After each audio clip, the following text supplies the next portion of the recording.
I'm going to talk about is something that every citizen I talk to, and I don't care if they're Republican, Democrat, whatever cross-section, is my voter access bill.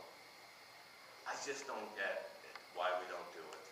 I mean, the Constitution is very clear about equal access to the ballot. I do understand why we don't want to do it, because both major parties do not want competition, right? They want to control the power top down. And if this bill would get out there, they're afraid that maybe some of their power would be taken away. And, yeah, they ought to be. Which probably wouldn't be a bad thing, but probably be a good thing. But the purpose, the reason I'm reintroducing the bill again, and this bill I've been doing since I've been a freshman in the Senate, and I believe it more now than I ever done before, of the necessity of it, because you see, what's going on right now to me is that I don't think our founders ever intended us to have this two-party system like we have today. I don't think they ever really intended it to be like this. We kind of like gravitated to it. I'm not saying that we want to go to a parliamentarian type of scenario like that's going on in Europe. Don't get me wrong, I'm not saying that. What I'm saying is that I believe that if you wanted to run for office and you didn't want to be a Republican or you didn't want to be a Democrat and you wanted to run for governor, why would you need to get 67,000 signatures while your Republican counterpart and Democrat counterpart only needed 2,000? That's all I'm saying. Am I right? Yeah.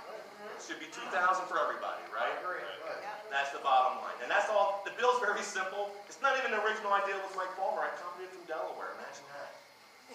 There's 49 other states that do some decent stuff that we don't need to be original on. That's what we are. We're 50 independent states that are like 50 petri dishes of liberty. Experiments that we can copy and steal from.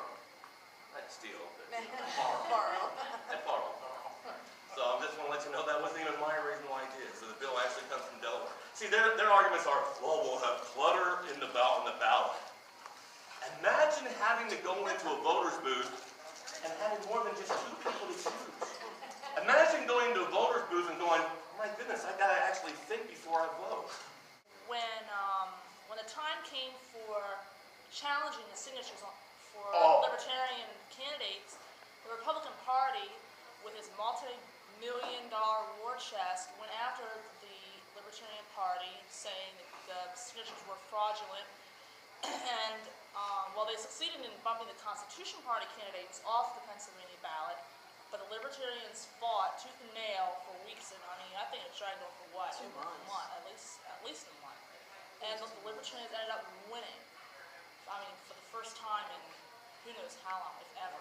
The Republicans lost, and they lost big, and I think it was a fair judge in that case too. Well, that's a great victory, actually. That is great. And thank you for bringing that up. I forgot about that. Thank you for bringing that. That's a very good point. And that was a great victory. So all hope isn't lost. I mean, we do have some judges out there that still actually think and actually abide by this. And so there are still some out there.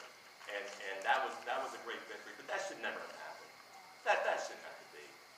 I mean, everybody says, well, what makes you qualified to run? Well, if you're of age and you're a U.S. citizen, you can do whatever you want. All right? Don't let anybody think,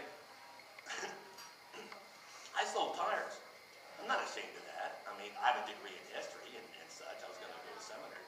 But the point is that I sold tires forever. I was a produce jockey. You know, I sold tomatoes from all over the country. That's what I did. And what makes you qualified? Well, I was over 21. I was a U.S. citizen, and I lived in my district for the year that I was supposed to live in my district. That's why I ran. That's what made me qualified. What else do I need? I want to encourage anybody who feels compelled to run for any office that you feel compelled to run for. Don't let anybody intimidate you in thinking that you're not qualified, or because you maybe did not have the formal education.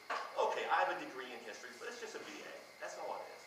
I have 4 years of Koine Greek, 2 years of Hebrew.